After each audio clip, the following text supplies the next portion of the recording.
Bonjour à tous et à toutes et bienvenue dans cette vidéo. On va parler de la superbe victoire de l'Olympique de Marseille contre le Paris Saint-Germain dans un grand match. On part maintenant.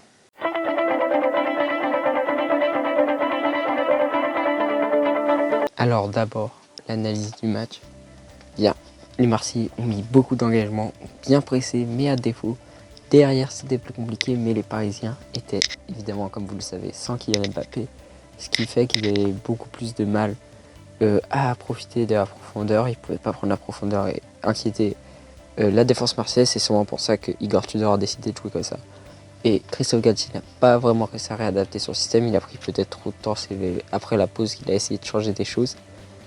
Et c'est comme ça que l'OM s'est montré dangereux dès le début du match. Under a fait une frappe bien arrêtée par Donnarumma.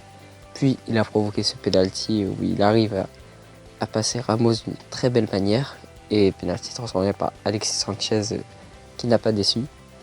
Et ensuite, tout allait bien pour Marseille, mais juste avant la mi-temps, Sergio Ramos qui égalise dans le temps additionnel, ça aurait pu changer le cours du match parce que prendre un but juste avant de rentrer au vestiaire, c'est compliqué, surtout sur une action litigieuse comme ça.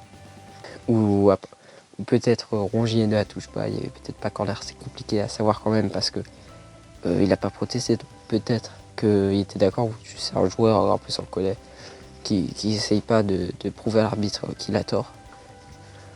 Et déjà, il y a eu un penalty au début du match où l'OM peut se sentir un peu lésé parce qu'il y avait sûrement une main d'Hakimi. Après, est-ce qu'il faut siffler pour ça? Moi, je suis pas d'accord, mais d'après la règle, je pense qu'il y avait peut-être pas.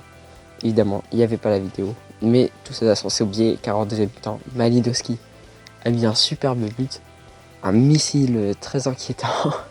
Et ensuite, ce que l'OM a réussi à bien faire, c'est que ils ont résisté pendant une demi-heure à un PSG pas très menaçant, malgré un poteau de Neymar en première mi-temps. Et quand même, en fin de match, un enjeu de Ramos qui avait pourtant égalisé. C'était très chaud, mais l'OM a résisté jusqu'au bout et a réussi à s'arracher de qualification amplement méritée.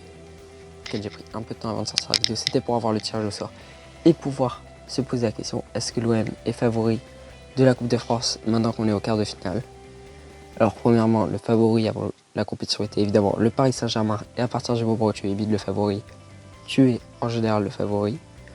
Et en plus, il y a beaucoup d'autres gros clubs qui ont été aidés quand on regarde, à part Lens, qui est en quart de finale, qui a arraché sa qualification à Lorient au tir au but hier.